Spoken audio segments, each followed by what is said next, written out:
Hello everyone. We are here to present our topic about environmental awareness.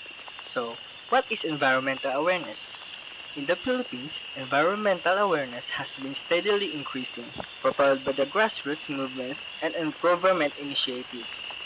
Despite challenges such as balancing economic growth with the conservation's efforts, and there is growing commitment to sustainability and community action, signaling positive shift towards in a more eco-conscious future.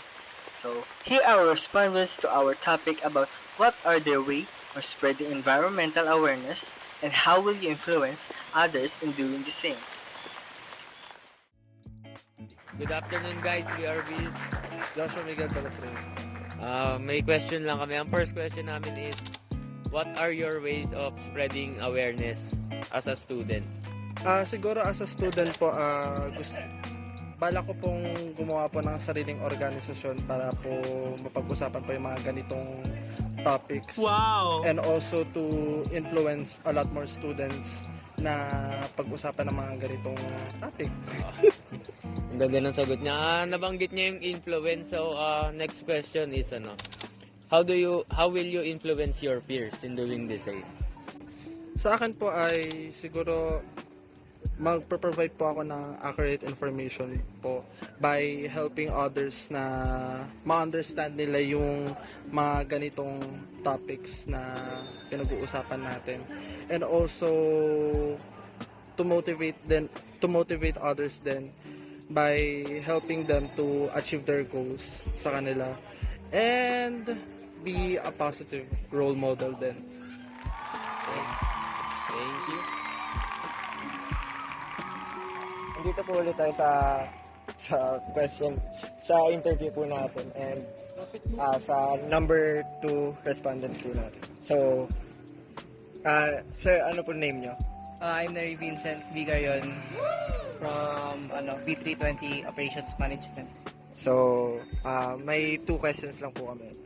Na, what are your way of spreading environmental awareness?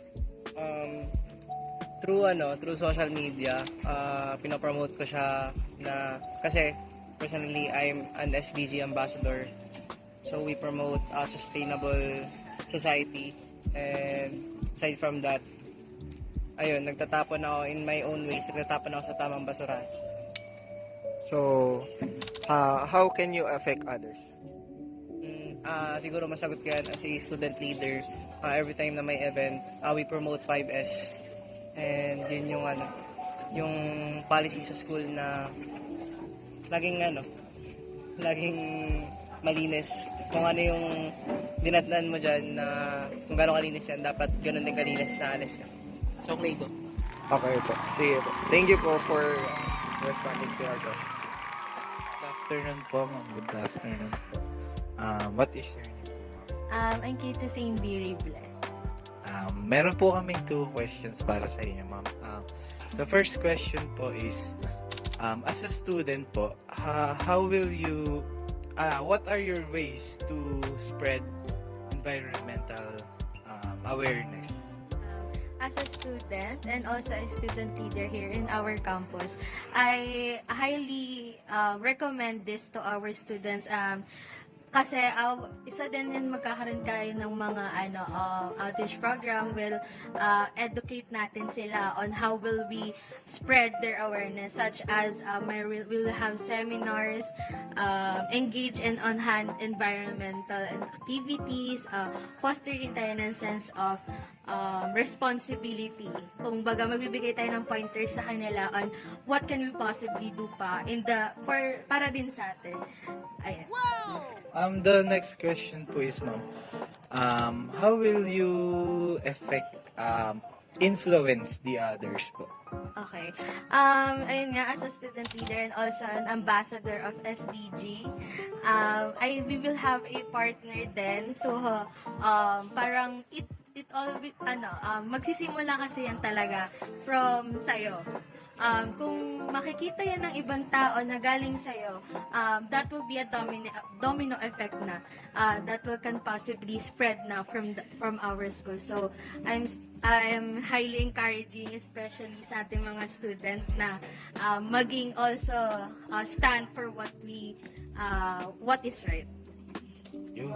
Thank you, ma'am. Thank you po po. so Thank you. much. As per Department of the Budget Management or DBM, a budget allocation is our environment are record as high as 453 billion for climate change adaptation and mitigation. And result for the climate change expenditure tagging show that the water sufficiency projects have been prioritized with the 264 billion.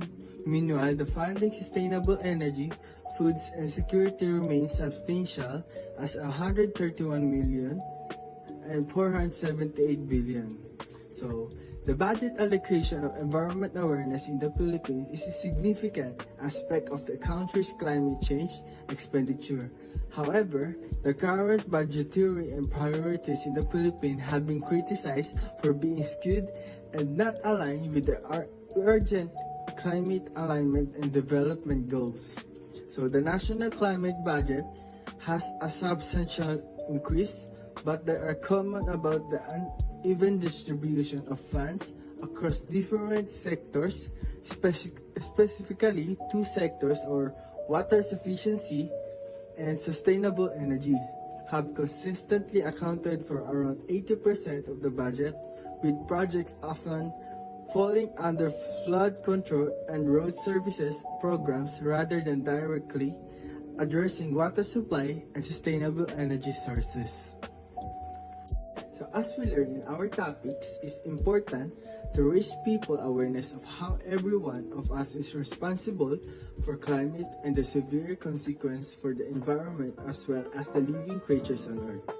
We are not only destroying the homeland of the 100,000 of people, especially those living coastal areas, but also destroy the habitats of the around 12% of the world total birds and about quarter of the species of the mammals. We are responsible that they are threatened with extinction.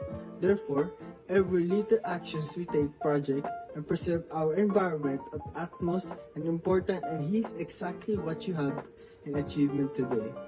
So this is the presentation about the environmental awareness. So thank you for listening and goodbye.